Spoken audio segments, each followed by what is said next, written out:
I think without a doubt, when we could talk about anything outside of that, and really ultimately it comes down to that. When we start seeing the critical care facilities, the infrastructure, and the community lifelines start to crumble around us, then we then have reached a point where people will not be able to take care of themselves because they no longer can operate independently from those systems.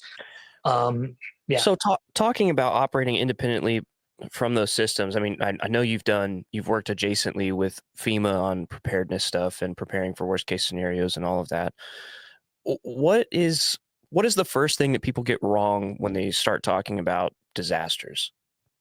The first thing they get wrong is they don't understand how the government works and the role that the government has in preparation. I cannot tell you how many times I see people go, "Well, FEMA didn't show up and they're not bringing me stuff." And I'm like, that's not FEMA's job. And that's what people don't understand about FEMA is that they are a management agency. They are bringing administrative personnel, aka managers, down to where the disaster occurs, and those individuals are then managing from the systems that they've created. The NIMS and the incident command systems. They're taking those things and they're using that to help build structure in an unstructured environment. And people need to realize that your community emergency management, so like kind of the realm that I'm in, right? You have your individual municipality and townships, and there you have an emergency management coordinator.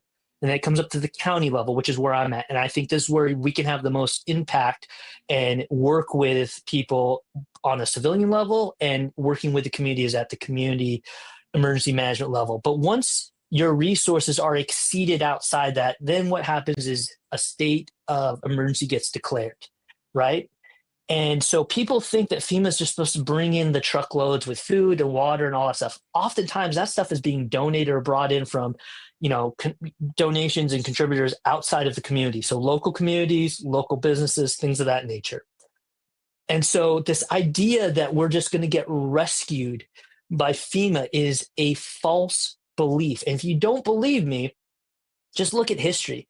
Look at Hurricane Katrina, look at Western North Carolina, look at all these places. And this isn't FEMA's fault per se. I think there's a lot wrong with how FEMA is portrayed, both their own image, like as this agency that can, take care of all the emergencies, but more importantly, what they actually do. And they're a management agency.